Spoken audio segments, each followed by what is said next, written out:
अस्सलाम वालेकुम नाज़रीन, जुल्फ़िकार राहत आपकी खिदमत में हाज़िर।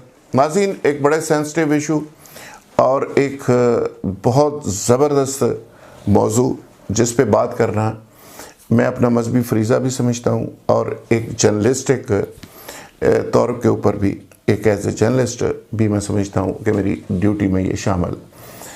वो ये है कि इज़राइल जिस तरह फैल रहा है, इज़राइल जिस तरह मुख्तलिफ़ इस्लामी ममालिक से रब्ते कर रहा है, जिस तरह इज़राइल की पेनिट्रेशन मिडल ईस्ट के अंदर हो चुकी है, जिस तरह यूएई के अंदर इज़राइल पेनिट्रेट कर चुका है, जिस तरह सऊदी अरब के अंदर पेनिट्रेट कर चुका है, जिस तरह बाकी ममालिक के अंदर वो रब्ते कर रहा है, उसी तरह इतला ये है कि पाकिस्तान के ऊपर भी जो दबाव बढ़ाया जा रहा है अमेरिका की तरफ से, IMF की तरफ से, मुख्तलिफ़ अथॉरिटीज़ की तरफ से, तो मुतालबा ये आ रहा है कि इसराइल को स्पेस दी जाए, इसराइल को तस्लीम किया जाए, और पाकिस्तान अभी तक उसको रजिस्ट कर रहा है और उसकी भारी कीमत पाकिस्तान चुका रहा है। सवाल ये नहीं है कि पाकिस्तान ने इसकी कितनी कीमत चुकाई और कब से चुका रहा है और आगे कितनी चुकाएगा। सवाल ये है कि मिडल ईस्ट के जो ममालिक हैं आखिर वो इस गैरत और अहमियत का मुजाहरा क्यों नहीं करते और हम इस पर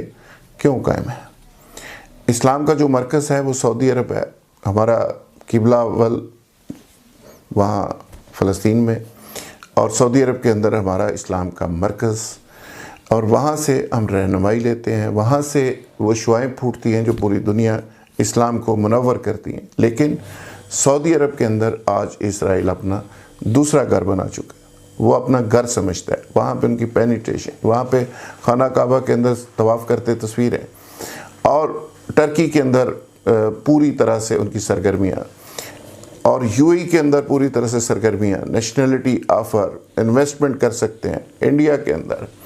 चलो इंडिया तो उनका लाई है, लेकिन इस्लामी ममालिक का असल इशू है। और एक इसकी हल्की सी झलक मैं चाहूँगा कि इस वीडियो के अंदर आप देखें यूएई के अंदर इजरायली किस प्रोटोकॉल के साथ एंटर हुए और आजकल वो किस पोजीशन में रह रहे हैं, फिर इस पे बात करते हैं।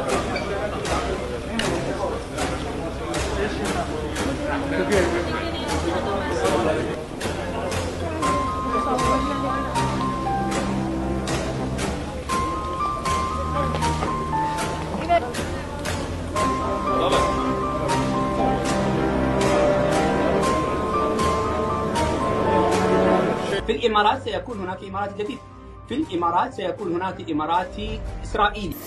नाज़रीन, ये वीडियो वाज़े कर रही है कि किस तरह इस्लामी ममालिक अपने अपने लेवल पे इमारात लेकर इसराइल के नीचे लग चुके हैं, किस तरह इसराइल की खुशामद हो रही है, किस तरह इसराइलियों को प्रोटोकॉल दिया जा रहा है, किस तरह उनको तस्लीम करने के हवाले से, किस तरह उनको अपनी इन्वेस्टमेंट लेके आने के हवाले से उनको नेशनलिटी ऑफर्स की जा रही है, उनको प्रोटोकॉल दिया जा रहा है।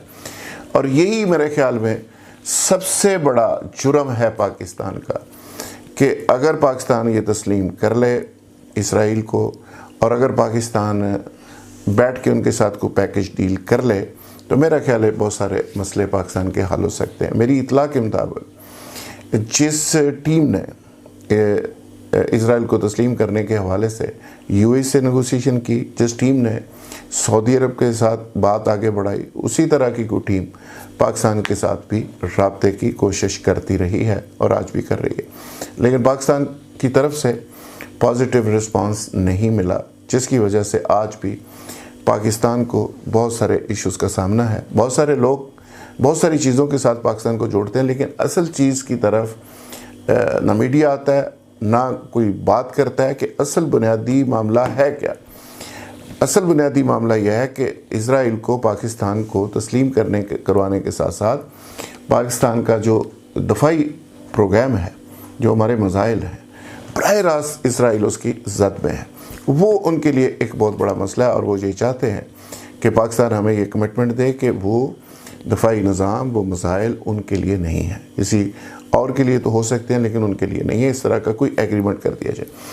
तो उसके नतीजे में पाकिस्तान के कर्ज़े भी माफ़ हो सकते हैं, पाकिस्तान के बाकी गुनाह भी माफ़ हो सकते हैं, FATF की ब्लैकमेलिंग भी ख़त्म हो सकती है, बाकी बहुत सारी चीज़ें भी हल हो सकती हैं। तो ये एक पुरकशिश पैकेज पाकिस्तान के लिए पड़ा हुआ है, मौजूद है, ऑफ़र हो चुकी है। अब पाकिस्तान उसको पिक करता है, नहीं करता, और पाकिस्तान के अंदर इसके लिए फ़ज़ा बनाने की भी पूरी कोशिश की जा रही है। कुछ लोगों से राब्ते भी किए जा रहे हैं कि वो इस तरह की कैंपेन चलाएं, मीडिया के अंदर एक ज़हन साजी करें, कैंपेन चलाएं और उसके नतीजे में इसराइल को तस्लीम करने के लिए कोई स्टेप उठाया जा सके। इमरान खान साहब से भी राब्ते हो चुके, लेकिन उन्होंने भी इस पर स्ट्रेट अवे रिफ्यूज़ किया है। तो मैं समझता हूँ कि ये एक बड़ा सेंसिटिव, बड़ा ज़रूरी और बड़ा अहम मौजू है। इस पर बात ज़रूर करनी चाहिए कि पाकिस्तान का असल जुर्म है क्या, पाकिस्तान की असल बुनियादी मसाइल की वजह क्या है। तो उसकी वजह, सबसे बड़ी वजह इसराइल को तस्लीम ना करना है। और पाकिस्तान के अंदर ये राय पाई जाती है, बहुत सारे लोग, बहुत सारे दानिश्वर, बहुत सारे लिबरल्स ये कहते हैं कि यार तस्लीम करने में क्या हर्ज है, किस चक्कर में पड़े हुए हैं। जैसे हम कहते हैं जी कश्मीर का मसला, कश्मीरियों के लिए हमने इतनी जंगें लड़ ली, कश्मीर के लिए हमने ये गवा दिया, कश्मीर के लिए हम ये मुसीबत में फंस गए, हमें इंडिया से लड़ने की क्या ज़रूरत है, दोस्ती करनी चाहिए, कश्मीर को छोड़ देना चाहिए, ये एक डेड इशू है, फलाना फलाना फलाना। तो वो लोग भी खैर मौजूद हैं इस मुल्क के अंदर, उनको नहीं पता कि कश्मीर के साथ आपके स्ट्रेटजिक मसाइल क्या हैं। पानी वहाँ से आता है, आपके स्ट्रेटजिक इश्यूज़ हैं, आपके बॉर्डर है, आपकी सलामती जुड़ी हुई है। और कायद अज़म ने वैसे ही थोड़ा कहा था कि कश्मीर पाकिस्तान की शार आ गया, पीछे कोई चीज़ थी, कोई विजडम थी, कोई स्ट्रेटजिक एक सोच थी, ब्रीफिंग थी। तो मेरा ख्याल है कि इन सारी चीज़ों को एज ए कौम हमें समझना होगा, और हुक्मरान कोई भी स्टेप ले तो वो सोच समझकर इन मामलात के ऊपर स्टेप लें।